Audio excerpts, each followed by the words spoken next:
성경 봉독하겠습니다. 요한복음 2장 23절부터 25절까지의 말씀입니다. 요한복음 2장 23절부터 25절까지의 말씀을 읽을 때 하나님의 말씀을 들으시기 바랍니다. 6월절에 예수께서 예루살렘에 계시니 많은 사람이 그의 행하시는 표적을 보고 그의 이름을 믿었으나 예수는 그의 몸을 그들에게 의탁하지 아니하셨으니 이는 친히 모든 사람을 아심이요 또 사람에 대하여 누구의 증언도 받으실 필요가 없었으니 이는 그가 친히 사람의 속에 있는 것을 아셨음이니라. 아멘.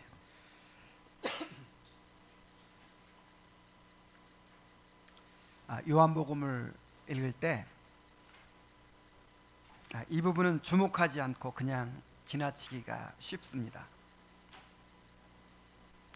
그러나 오늘 읽은 본문은 전후 단락을 연결하는 중요한 역할을 하고 있습니다. 원래 성경이 쓰여질 때는 장절 구분이 없었다는 것을 아시죠? 장 구분은 13세기에 이르러서야 확정이 됐어요. 그리고 절 구분은 한 16세기 와서야 구분이 됐어요. 그래서 우리가 성경을 읽을 때 장이 딱 끝났다고 해서 그냥 모든 내용 일단락이 딱 됐다 이렇게 생각하면 안 됩니다. 어떤 경우에는 앞장과 연결해서 읽어야 그 내용이 잘 이해가 될 수 있어요. 이 본문도 이 앞 단락과 또 이어지는 3장의 내용과 밀접하게 연관되어 있다는 사실을 우리가 알아야 합니다. 앞 단락에서 예수님은 예루살렘 성전을 정화하신 사건을 통해서 자신이 메시아이심을 드러내셨습니다. 그리고 오늘 읽은 본문에서는 사람들이 예수님을 믿었지만 그들의 믿음이 구원 얻는 참 믿음이 아니었다는 것을 말합니다. 그리고 이어지는 3장의 이제 니고데모 이야기를 통해서 구원 얻는 참 믿음을 가지려면 성령으로 거듭나야 한다는 사실을 보여주는 것입니다. 따라서 우리는 3장에 이제 이 기독교 신앙의 핵심적인 교리가 나와요. 거듭남과 믿음에 대해서 복음의 핵심적인 내용에 대해서 이제 나오게 되는데 그 내용을 우리가 배우기 전에 본문을 통해서 거듭남의 필요성을 깨달아야 합니다. 거듭남이 필요한 이유가 무엇입니까? 거듭나지 않으면 구원 얻는 참 믿음을 가질 수가 없기 때문입니다. 제가 3장을 통해서 몇 주 동안 이 거듭남에 대해서 그리고 이 복음의 내용에 대해서 우리가 믿어야 할 복음의 내용에 대해서 집중적으로 말씀을 전하려고 해요. 특별히 오늘 말씀을 통해서 거듭남의 필요성을 절실하게 깨닫고 또 그 은혜를 구하게 되길 바랍니다. 요 몇 주 동안 물론 매주 말씀을 잘 들어야겠지만 특별히 우리 어린이들을 위해서 이 말씀을 전하려고 해요. 이 말씀을 잘 듣고 정말 거듭남이 무엇인지 또 믿음이라는 게 무엇인지 우리가 어떻게 예수님을 믿어야 되는지 이런 내용들을 잘 듣고 깨닫게 되기를 바랍니다.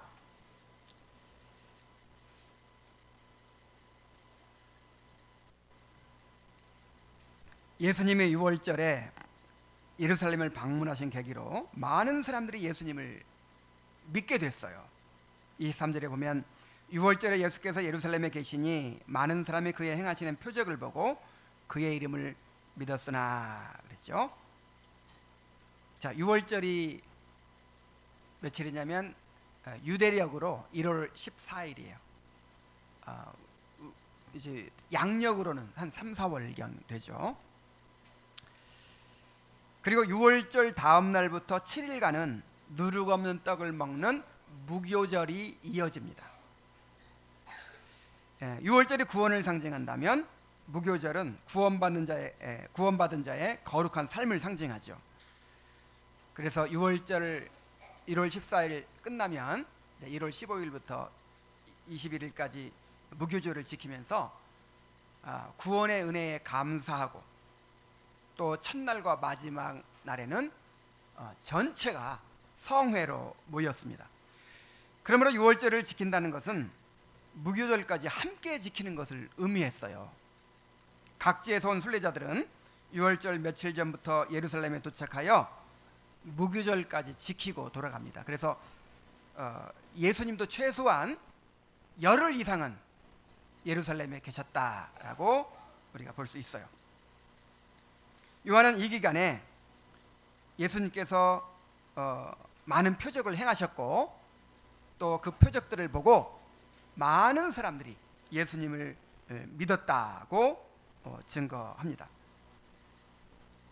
예수님께서 성전을 정화하셨을 때 사람들이 많이 보았겠죠? 성전을 왜 정화하셨다고 했어요? 예수님께서 메시아이신 것을 드러내신, 이것도 하나의 표적이에요.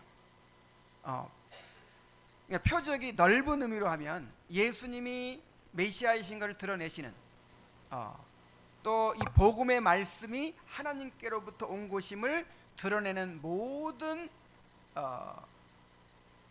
행사들이 다 표적이에요. 그래서 표적을 얘기할 때 그냥 사인이라고 하기도 하고 또 미라클러스 사인이라고 하기도 하죠. 기적을 통해서 이제 표적을 나타내 보이기도 하죠. 요한복음에 7가지 표적이 기록되어 있다고 우리가 말할 때 미라클러스 사인을 말하는 거예요. 기적을 통해 드러내는 표적. 그래서 넓은 의미로 하면 성전을 정화하신 것도 하나의 표적이었어요. 이렇게 예수님께서 자기를 메시아로 드러내셨다는 말이에요. 또 실제로 많은 기적들을 행하심으로 자기가 메시아이심을 드러내셨습니다. 그래서 많은 사람들이 그의 행하시는 표적을 보고 그의 이름을 믿었어요. 그의 이름을 믿었다는 것은 예수님 자신을 믿었다는 것이죠. 예수님을 메시아로 믿었다는 뜻이에요. 자, 그런데 많은 사람들이 예수님을 환호하고 또 기뻐하고 그렇게 감동을 받고 예수님을 믿었는데 예수님은 그들을 믿지 않으셨어요. 24절부터 25절에 보면 예수는 그의 몸을 그들에게 의탁하지 아니하셨으니 이는 친히 모든 사람을 아시며 또 사람에 대하여 누구의 증언도 받으실 필요가 없었으니 이는 그가 친히 사람의 속에 있는 것을 아셨음이니라 그랬어요. 자, 예수님께서 그의 몸을 그들에게 의탁하지 아니하셨다 그랬죠. 자, 몸을 의탁하지 아니하셨다는 말은 자신을 그들에게 맡기지 않으셨다 그 뜻이에요. 예수님 자신을 그들에게 맡기지 않으셨다. 자, 그런데 23절에 그의 이름을 믿었으니 라고 할 때에 믿다라는 말이나 24절에 그들에게 의탁하지 않으셨으니 라고 할 때에 의탁하다는 말에 모두 헬라어 피스티오라는 단어가 쓰였어요. 자, 우리가 성경에서 믿는다 할 때 그 말이 피스티오라는 말인데 그 말은 믿다, 신뢰하다, 의탁하다 이런 뜻이 있어요. 그래서 믿는다는 말은요 신뢰하고 의탁한다는 거예요. 자, 예수님을 믿는다고 할 때 어떻게 하는 거예요? 예수님을 나의 구세주와 주님으로 신뢰하고 완전히 그냥 신뢰하고 그 다음에 내 삶을 맡기는 거예요. 의탁하는 거예요. 자, 그래서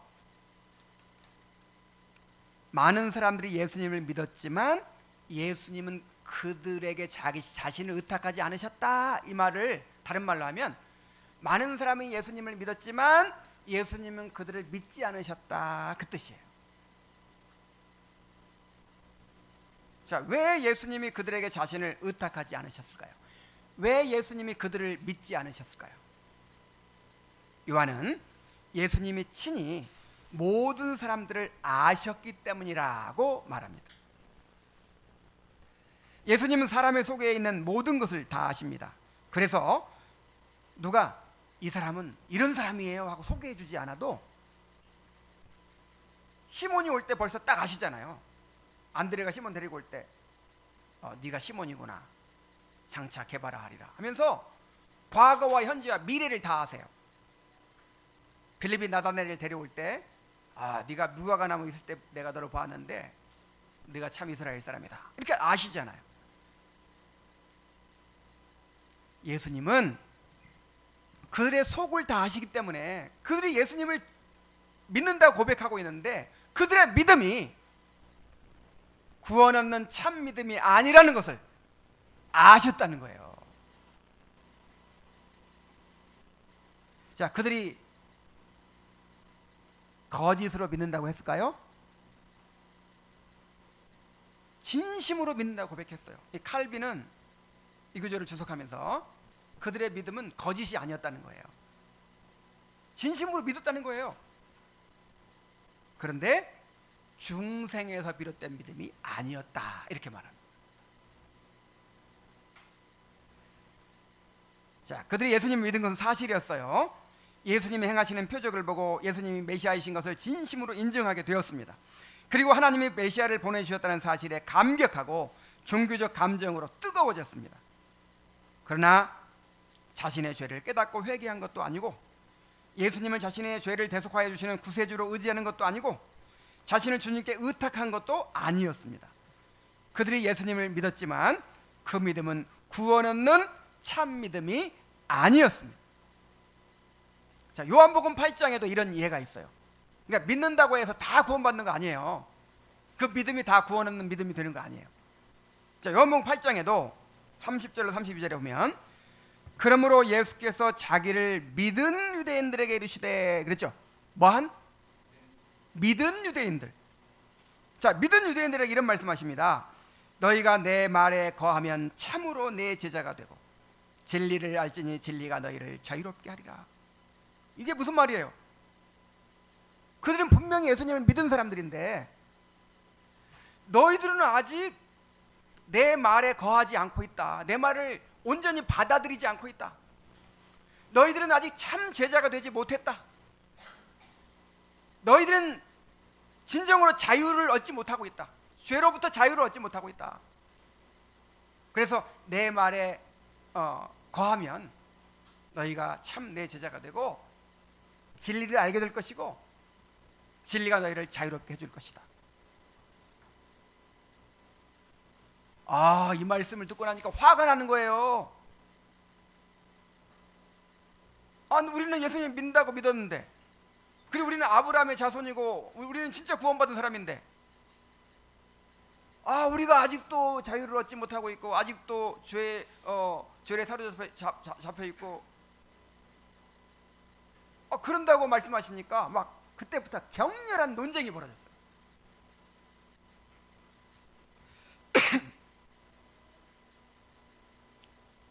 나중에 예수님께서 뭐라고 이들에게 말씀하셨냐면 너희는 너희의 아비 마귀에게서 났고 너희는 하나님께 속하지 아니하였느니라, 이렇게 선언하셨습니다. 그러자 그들이 예수님을 죽이려고까지 했어요.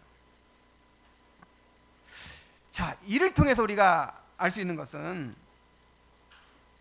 믿음이 다 같은 믿음이 아니에요. 믿음에는 구원 얻는 믿음이 있고 구원 얻지 못하는 믿음이 있습니다. 산 믿음이 있고 죽은 믿음이 있습니다. 자, 구원 얻지 못하는 믿음에는 어떤 것들이 있을까요? 신학자들은 이 구원은 얻지 못하는 믿음을 이렇게 정리를 했습니다. 먼저 역사적인 믿음 혹은 지식적인 믿음이 있어요. 마치 역사적 사실을 믿는 것처럼 진리를 지식적으로 알고 인정하는 데 머무르는 믿음입니다. 이것을 지적인 동의라고 하죠. 나는 하나님이 계신 것을 믿습니다. 나는 성경이 하나님의 말씀인 것을 믿습니다. 나는 예수님께서 십자가에 달려서 우리의 죄를 대신하여 죽으신 것을 믿습니다. 예수님이 3일 만에 부활하신 것을 믿습니다. 믿어요. 그런데 이것이 머리로 믿는 믿음이라 이 말이에요. 머리로 믿는 믿음. 자, 이 믿음도 필요해요. 구원받기 위해서는 반드시 여기서부터 출발을 해야 돼요. 이 지적인 동의에서부터 출발을 해야 돼요. 이것이 없이는 구원받지 못하죠. 이것도 안 되는 사람들이 있어요. 그러나 이것만 가지고는 온전한 믿음이 될 수 없어요. 자, 이러한 믿음은 귀신들도 갖고 있는 믿음이에요. 여러분, 귀신이 이 세상을 하나님이 창조하신 것을 믿을까요, 안 믿을까요? 귀신같이 알고 믿죠. 예수님이 인류의 죄를 위해 십자가를 돌아가시니까 믿어요, 안 믿어요? 믿어요. 귀신들도 믿고 떠느니라. 귀신들도 믿음이 있어요, 없어요? 있어요. 귀신들도 믿고 떠느니라. 그럼 귀신이 구원받나요? 그래서 역사적인 믿음, 지식적인 믿음만 가지고는 그것이 믿음의 한 요소이긴 해요. 그것으로부터 출발해야 되기는 하지만 구원 얻는 믿음이 되지 못합니다. 다음으로는 일시적인 믿음 혹은 감정적인 믿음이 있어요. 예수님은 씨 뿌리는 비유에서 이러한 믿음을 돌밭에 떨어진 씨앗으로 비유하셨습니다. 자, 돌밭에 씨앗이 떨어졌어요. 그래서 싹이 났어요. 씨앗이 떨어져 싹이 났는데 그것이 오래가지 못하고 햇빛에 말라 죽었어요. 자, 그런 것처럼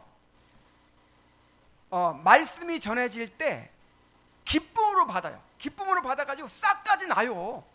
말씀으로 막 기뻐하고 즐거워하고 말씀으로 막 변화가 일어나는 것처럼 보이고, 그런 상태 되기도 힘들어요.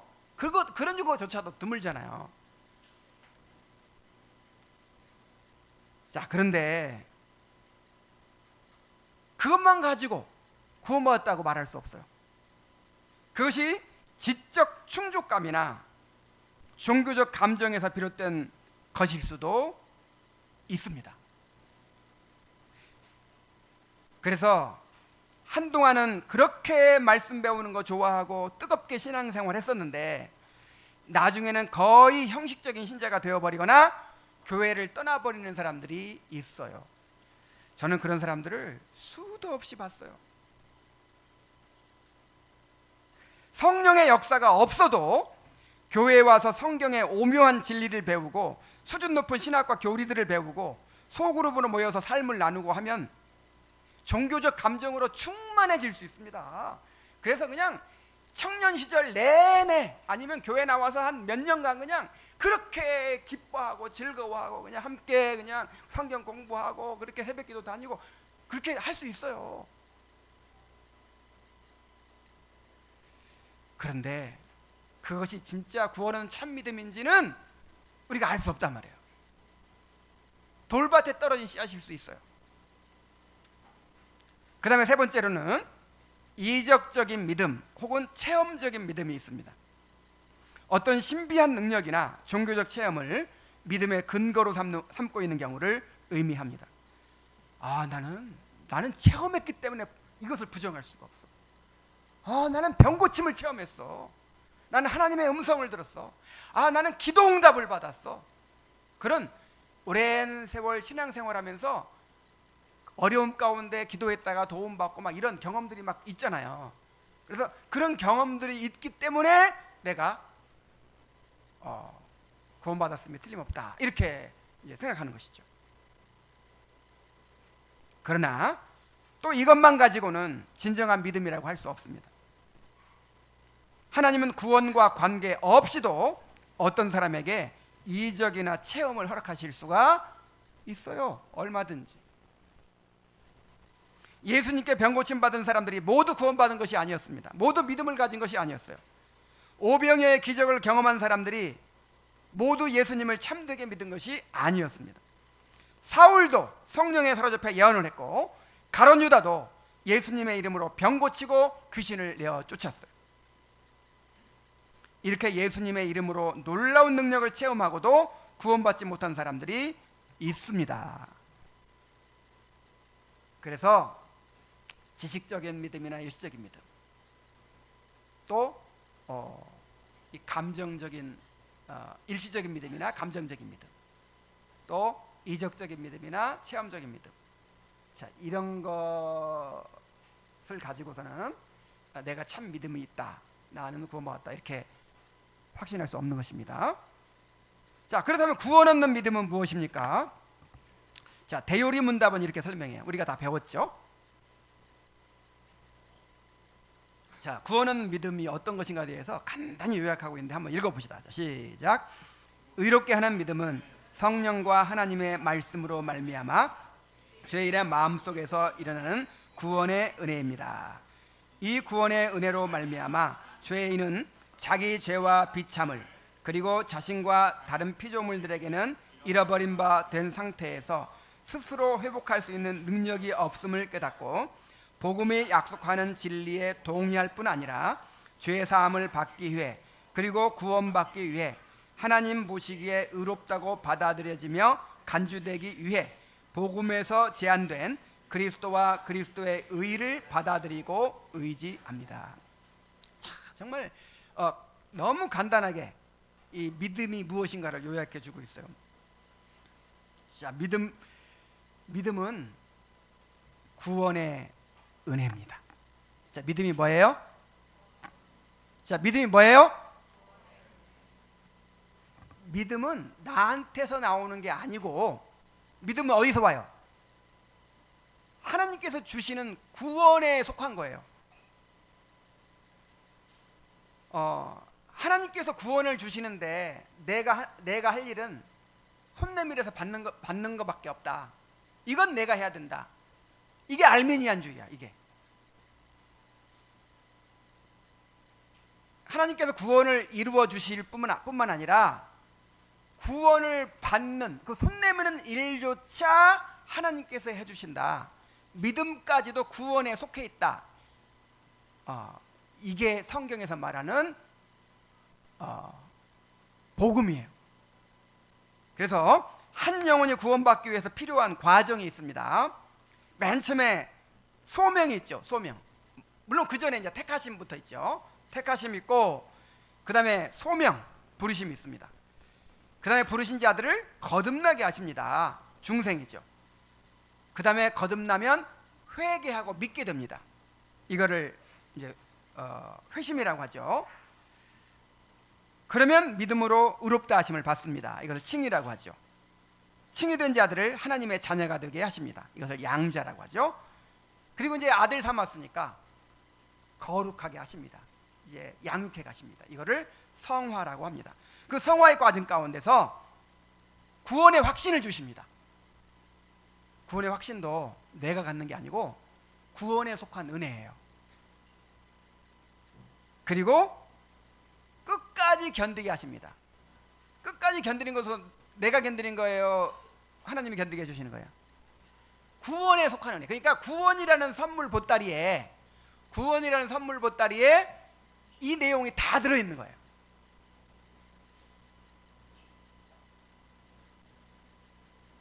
자, 이 가운데 하나도 사람의 노력으로 이루어질 수 있는 것이 없습니다. 이 모든 것들이 다 예수님께서 이루신 구속의 은혜를 성령께서 우리에게 전달해 주심으로 이루어집니다. 그래서 그걸 은혜라고 하는 거예요. 자, 은혜가 뭐예요? 예수님께서 이루신 구속의 은택을 우리에게 전달해 주시는 것을 은혜라고 하는 거예요. 이 가운데서 믿음도 구원의 은혜인데 부르심과 거듭남 다음에 오는 은혜입니다. 그래서 칼빈은 참된 믿음은 언제나 중생의 영에 의존하고 있다라고 말합니다. 그래서 이렇게 구원의 은혜로 믿음을 갖게 된 사람의 특징이 뭐냐면,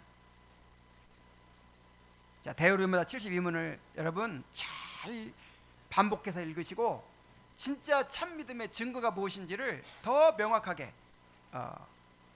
분별할 수 있기를 바랍니다.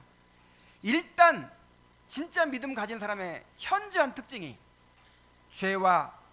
자신의 죄와 비참을 깨닫는 거예요. 그리고 자기 의가 깨어지는 거예요. 이것이 점점점 깊어지는 거예요.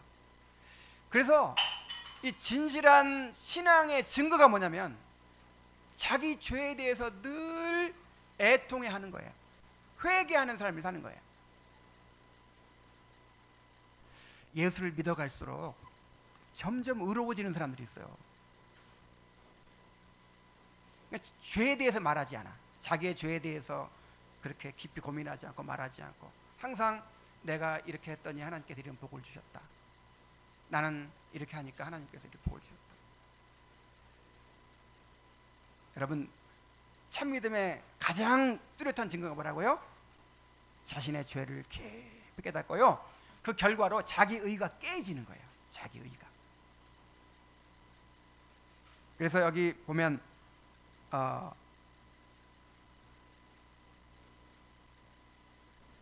이 구원의 은혜로 말미암아 죄인은 자기 죄와 비참을 깨달을 뿐만 아니라 자기와 다른 모든 피조물들에게는 잃어버린 바 된 상태에서 스스로 회복할 수 있는 능력이 없음을 깨닫는다 그랬잖아요. 이게 뭐냐면 자기 의가 깨지는 것이거든요.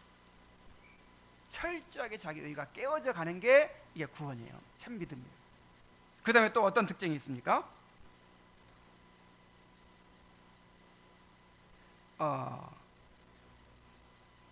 복음이 약속하는 진리에 동의할 뿐 아니라 그랬죠. 이 복음의 내용을 알아야죠. 복음의 내용을 알고 그 내용을 받아들이는 것이죠.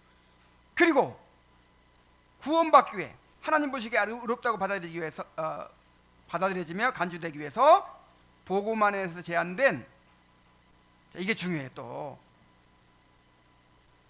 그리스도의 의를 받아들이고 의지합니다 이렇게만 얘기하지 않고 그 앞에 뭘 붙였어요? 그리스도와 그랬죠. 그리스도와. 그러니까 그리스도를 나의 하나님으로, 나의 왕으로 받아들이는 거예요. 내 주권을 포기하는 거예요. 그리스도께 주시는 그 선물만 딱 받아먹고 말 수가 없어요. 그리스도 자신이 구원이시기 때문에 그리스도를 나의 주님으로 받아들여서 이제 내가 그리스도께 순종하며 살아가는 게 그게 믿음이에요.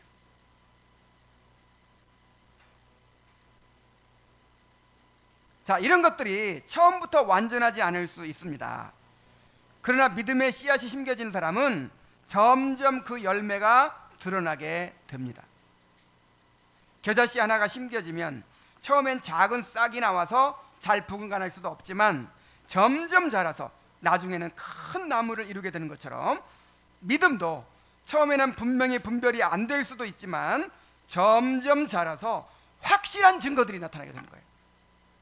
여러분, 믿음이라고 하는 것은요, 자, 믿음을 하나의 습관이다 이렇게 설명할 수도 있어요. 믿음이 뭐예요? 그러니까 믿음은 한번 믿고 마는 게 아니고 그냥 그 길을 걸어가는 거예요. 어떤 영혼의 습관이에요. 습관. 그래서 믿음을 가지면요, 그 믿음으로 계속 살아갈 뿐만 아니라 그것이 점점 이제 분명해지는 거예요. 그래서 내가 한때는 내가 이랬는데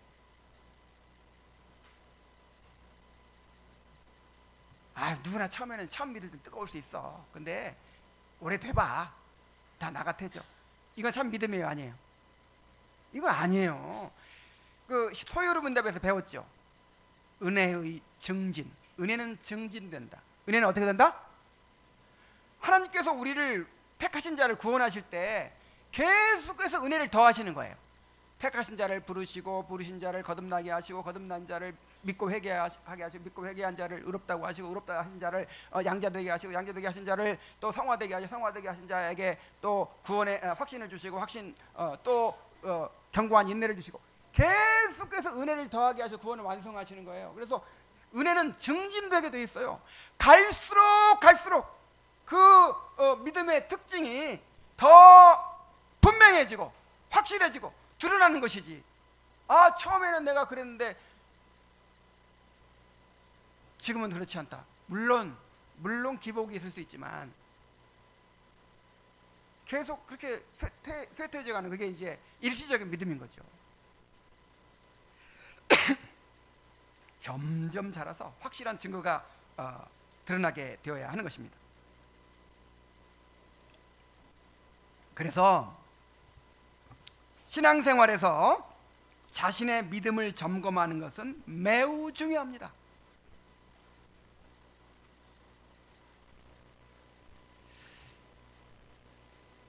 자, 지금부터 중요한 얘기를 할게요. 자, 믿음에는 구원 없는 참 믿음이 있고,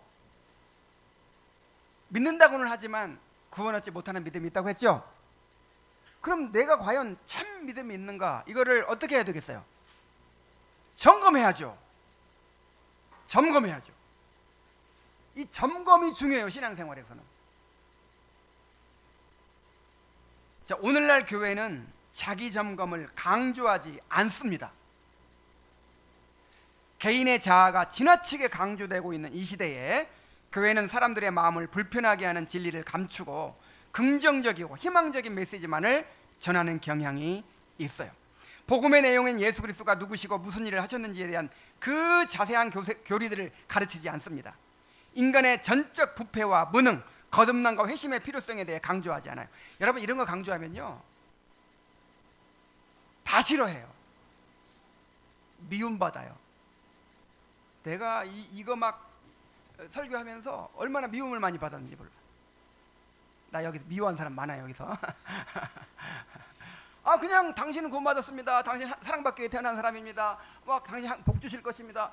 아, 맨날 그런 말만 들어도 부족한데, 위로받기 위해서 왔는데 그냥 속을 드러내가지고 너희가 믿음에 있는가 너희 자는 시험하고 확증하라. 거듭나야 된다. 아, 거듭나고 회심하는 거 내 마음대로 됩니까? 내 마음대로 되지도 않는 일을 막 그냥 그렇게 해야 된다고 하고 하니까 그게 너무 부담스러워가지고, 이 로이든 준수 목사님은 오늘날 이 현대인들이 제일 싫어하는 말이 바로 이 거듭남, 회심, 이런 내용이라는 거예요. 그래서 이런 내용은 하기가 어려워요. 그러나 이것이야말로 기독교 신앙의 핵심이에요, 핵심.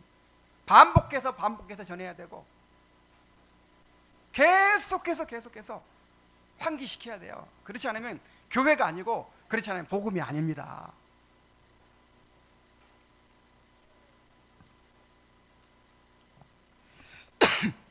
죄의 곽성과 회개를 요구하지도 않고요, 오늘 교회가 복음의 내용 중 극히 일부분만을 발췌해서 전하고 예수님을 영접시키고 인위적으로 구원의 확신을 심어주는 것으로 거듭남과 회심의 과정을 대신합니다. 그리고 구원을 의심하는 것을 금기로 여겨요. 내 구원을 의심하는 것을 어떻게 여겨요? 이건 금기야. 큰일 나는 줄 알아요. 내가 믿는 대로 된다라고 주장하는 여러분, 내가 믿는 대로 됩니까? 근데 내가 믿는 대로 된다고 가르치죠? 내가 믿으면 그대로 된다. 내가 구원받았다고 믿으면 구원받는다. 근데 구원받았다고 믿지 않으니까, 의심하니까 구원받지 못한다. 이걸 가리켜 소위 믿음주의라고 그래요. 믿음주의. 빌리비즘. 믿음주의라는 게 뭐예요? 이게 너무 허무맹랑한, 이건 이교에서 나온 사상이에요. 아니, 내가 병고침 받는다고 믿으면 병고침 받고, 고침 받는다고 받을 거 의심하면 병고침 안 받고 그랬습니까? 근데 오늘날 교회에서 이런 엉터리 같은 내용이 가르쳐지고 있다니까요. 자꾸 그분 얘기해서 미안한데, 대표적으로 조영규 목사님 설교할 때마다 우리가 믿음이 부족해서 그렇지요. 우리가 믿기만 하면, 정말 믿기만 하면 못 고칠 병이 없고 안 이루어질 일이 없습니다. 근데 우리가 믿지 못해서 다 안 이루어진다는 거예요. 근데 그분만 그런 얘기 하는 게 아니고 대부분의 사람들이 그런 생각을 가지고 있어요. 그래서 구원에 대해서도 내가 구원받았다고 믿고 있어야 그게 구원인 줄 알아요. 근데 구원받은 걸 의심하면 구원이 없어져 버린 줄 알아요.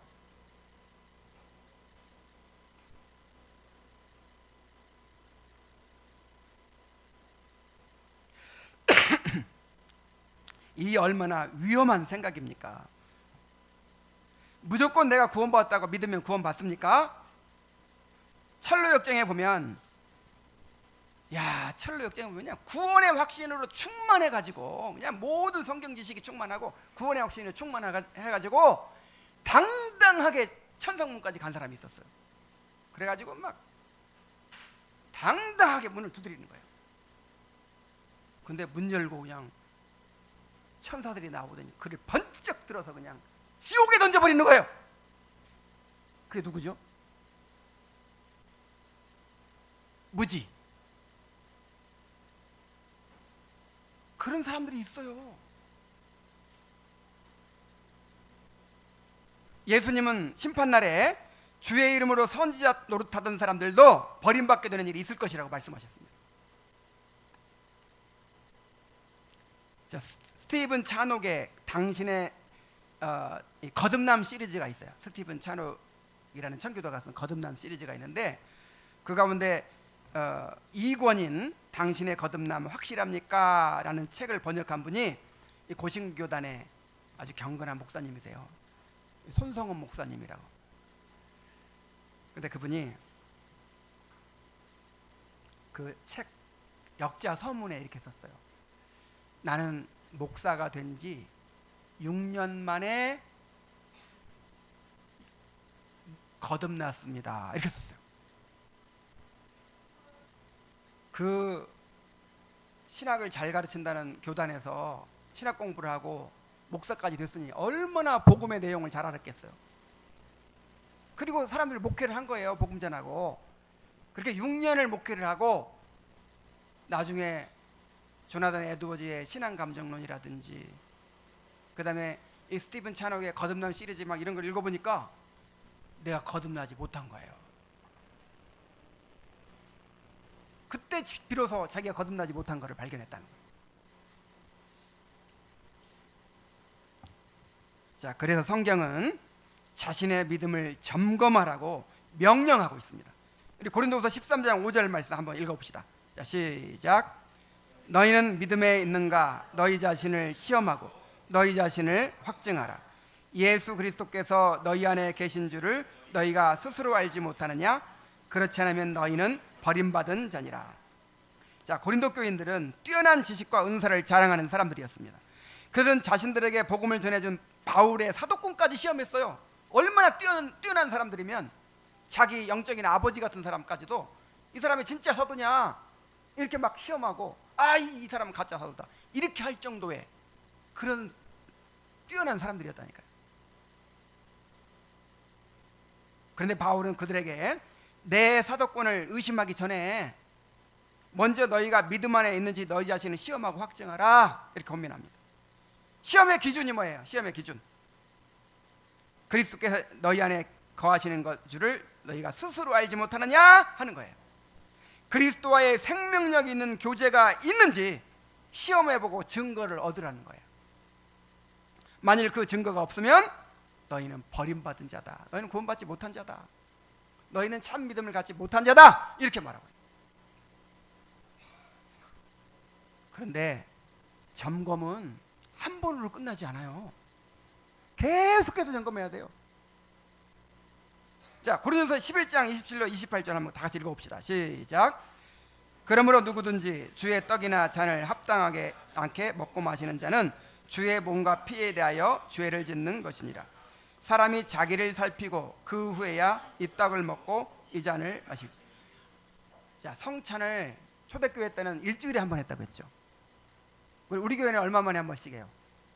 한 달에 한 번. 그러면 한 달에 한 번 하기 전에 항상 뭐 해야 돼요? 자기를 살펴야 돼요. 자기를. 근데 자기를 살핀다는 게 뭐예요?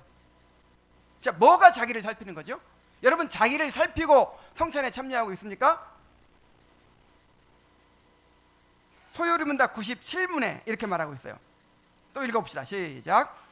성찬에 합당하게 참여하고자 하는 사람에게 요구되는 것은 합당하지 않게 와서 자신의 심판을 먹고 마시지 않도록 자기에게 주님의 몸을 분별하는 지식이 있는지, 주님을 양식으로 삼는 믿음이 있는지, 회개와 사랑과 새로운 순종이 있는지 자신을 살피는 것입니다.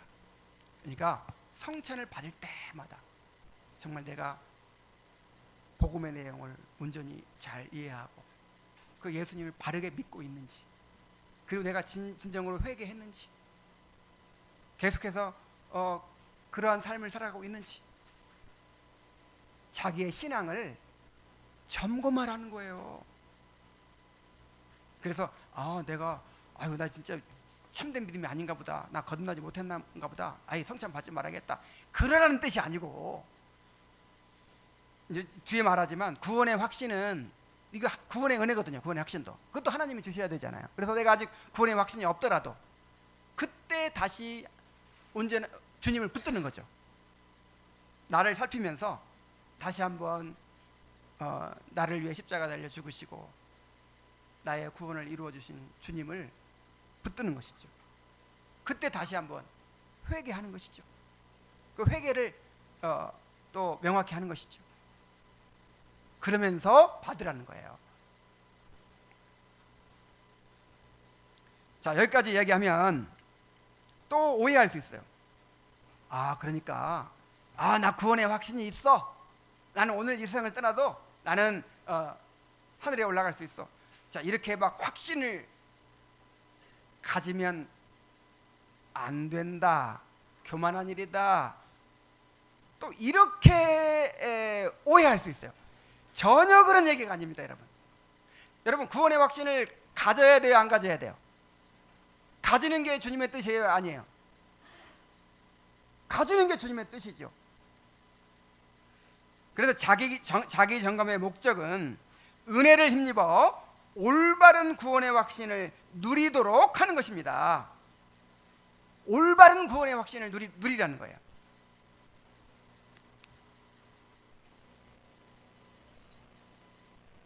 자, 거듭나서 참된 믿음을 가지고 있어도 확신을 가지지 못하는 경우가 많아요. 또 반대도 있죠. 구원받지 못했으면서도 자기가 확신이 있다고 막 이런 사람들도 많아요. 자, 왜 이렇게 불분명하게 만드셨을까요, 하나님이?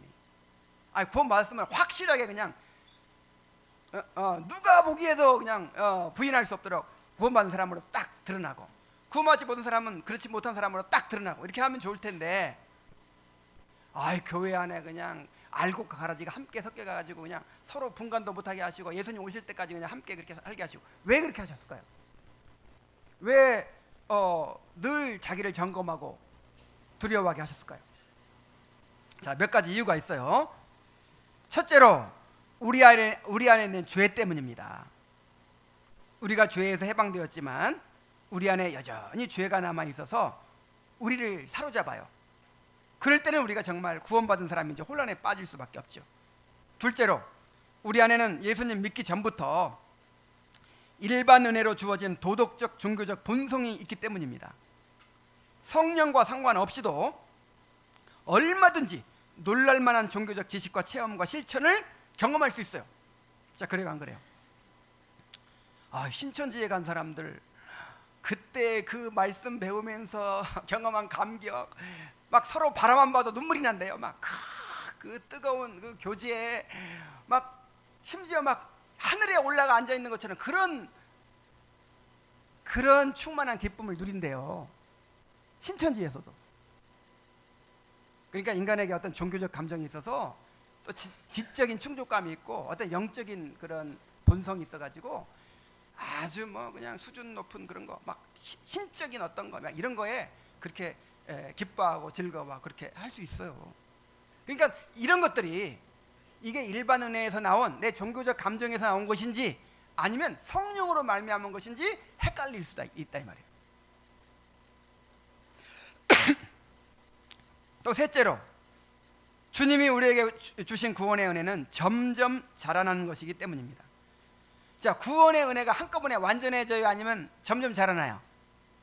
처음에는 씨앗이야. 작은 씨앗이 되어서 점점 자라나기 때문에 처음에는 분간이 안 돼요. 그래서 믿음이 자라기까지 혼란이 계속될 수밖에 없습니다. 자, 넷째가 중요합니다. 넷째로 무엇보다도 중요한 것은 이것이 우리를 겸손케 하시기 위한 주님의 섭리입니다.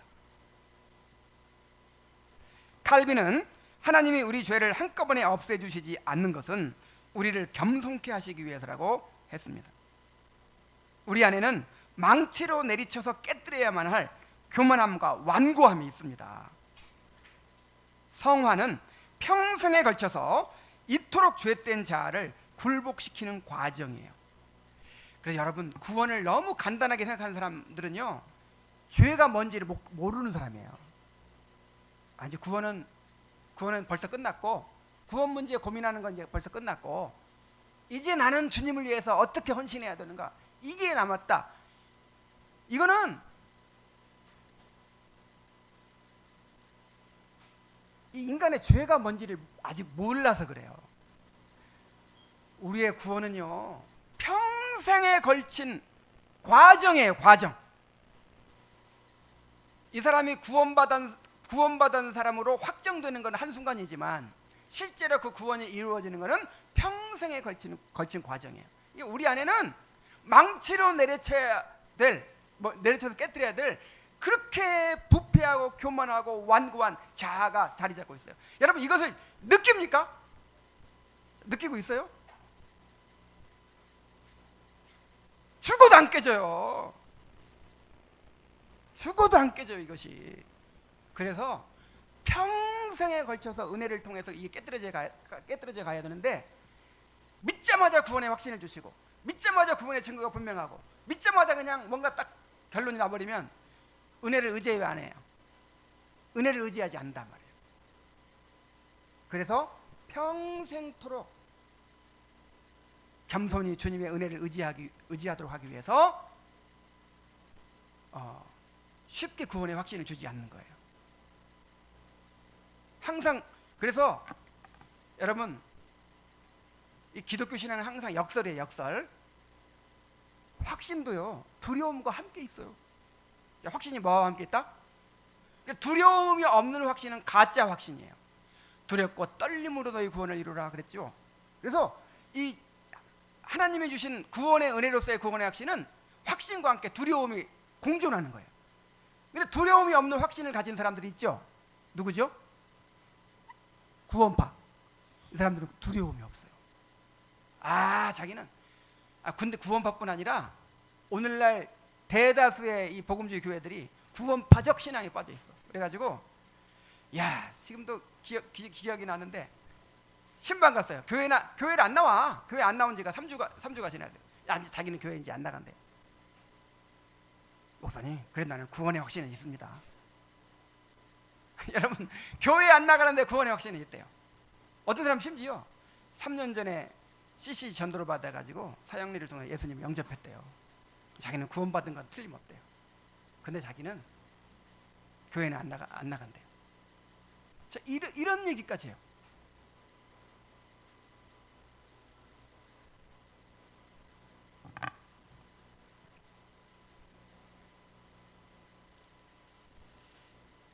주님은 우리가 평생토록 주님의 은혜를 의지하여 우리가 죄에 대하여 죽고 의에 대하여 살아가도록 하시기 위해서 처음 믿을 때부터 구원의 확신을 누리지 못하게 하시고, 또 구원의 확신을 누리다가도 은혜에서 멀어지면 다시 잃어버리게 하는 것입니다.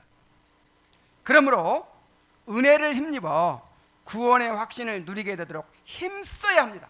우리 베드로후서 1장 10절 말씀 한번 읽어보겠습니다. 시작. 그러므로 형제들아, 더욱 힘써 너희 부르심과 택하심을 굳게 하라. 자, 부르심과 택하심을 굳게 하라는 말은 너희가 하나님께 부르심 받았다는 사실, 택함 받았다는 사실을 확실하게 하라. 객관적으로 주관적으로 분명히 드러나게 하라, 그 뜻이에요.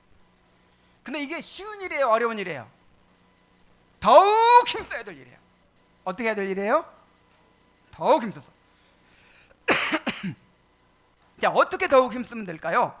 5절부터 7절이 그 내용을 말하고 있어요. 자, 5절 7절 한번 읽어봅시다. 시작.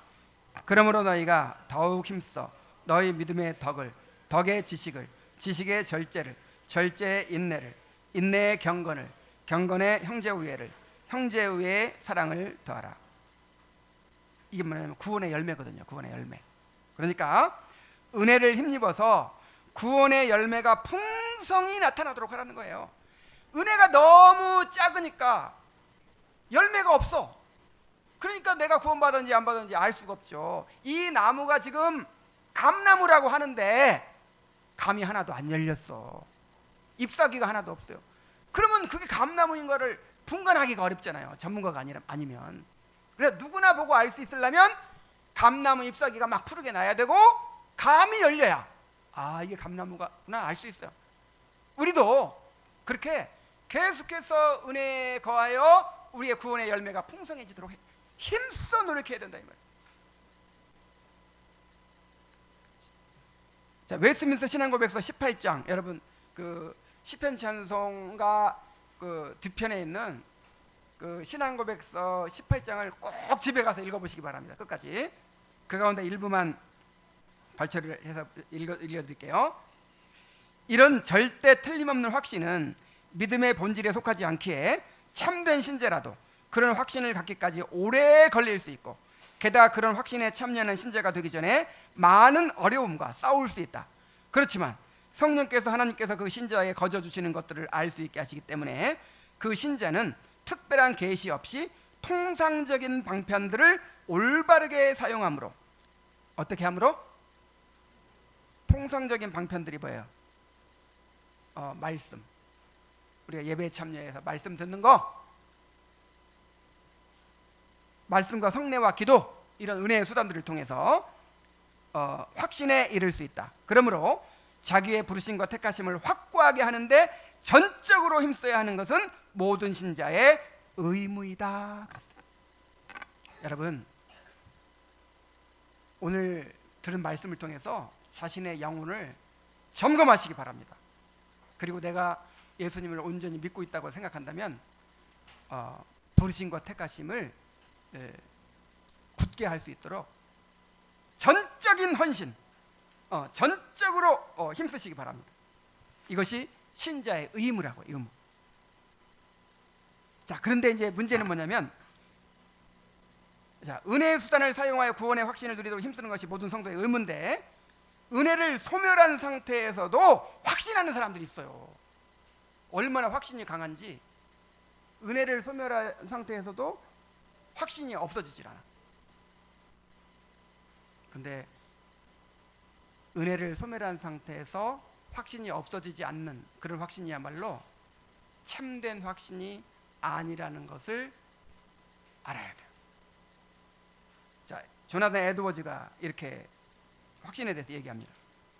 은혜의 역사를 매우 낮은 수준에서 경험하거나 하나님에게서 크게 벗어나서 생명력이 없는 육신에 속한 비그리스도인적 삶에 빠져 있는 사람들은 영적으로 자신들이 건전한 상태에 있음을 확실하게 인식시켜줄 수 있는 표지들을 기대해서는 안 된다.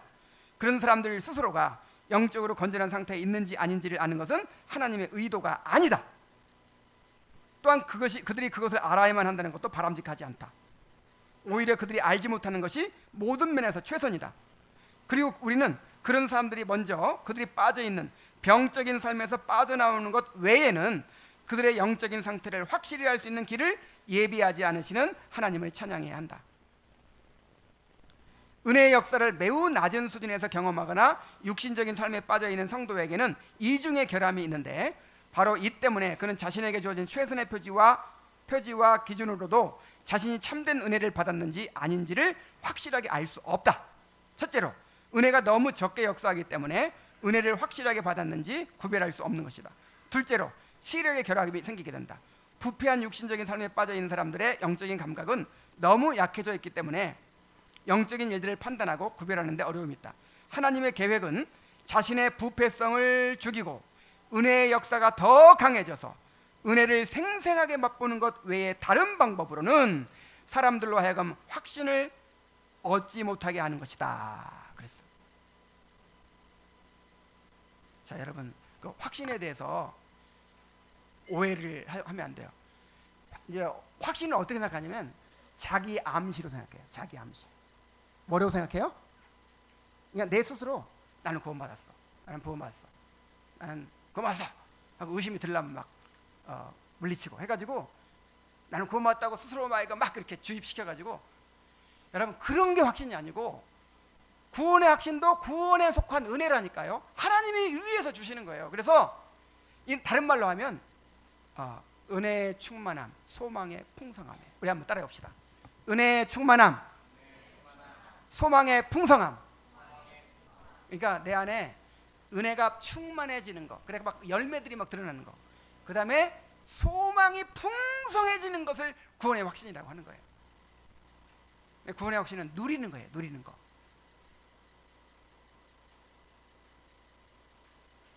그래서 다시 한번 맨 밑에 줄을 읽어보면, 자신의 부패성을 죽이고 은혜의 역사가 더 강해져서 은혜를 생생하게 맛보는 것 외에 다른 방법으로는 확신을 얻지 못하게 하는 것이 하나님의 뜻이다.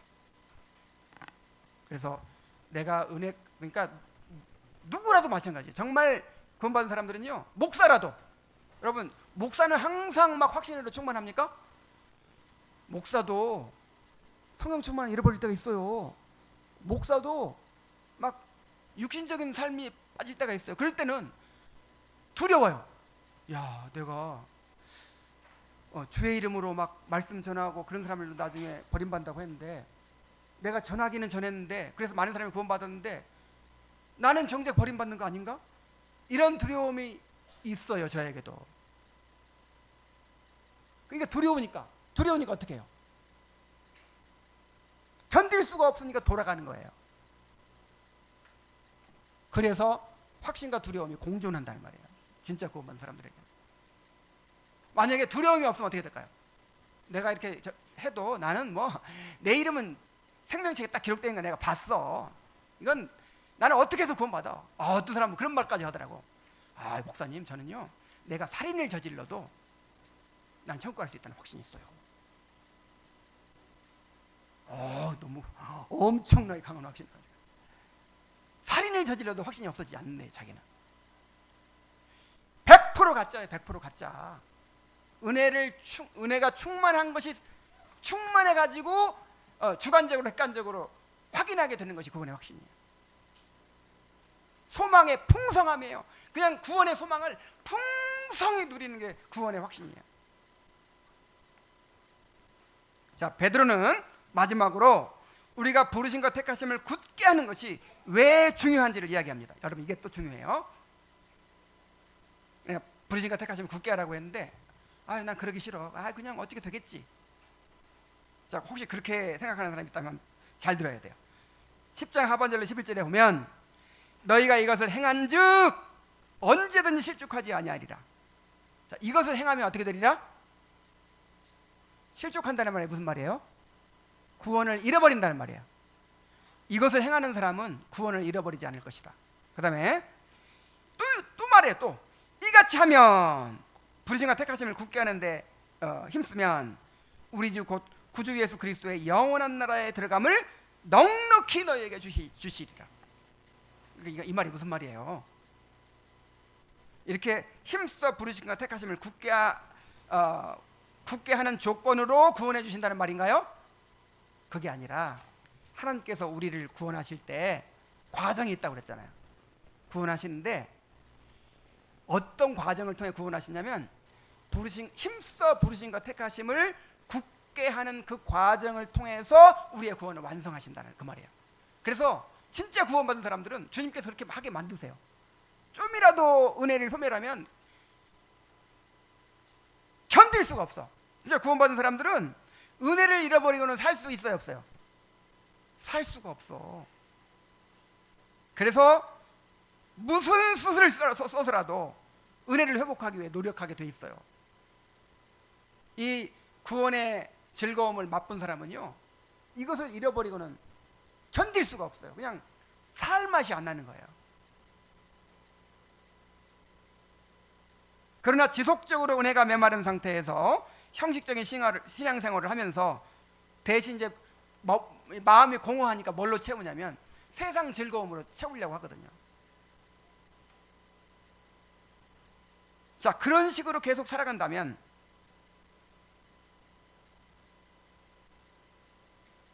어떻게 되겠어요? 이렇게 살아감으로써 구원받게 되는 것은 이게 하나님의 계획이 아니죠.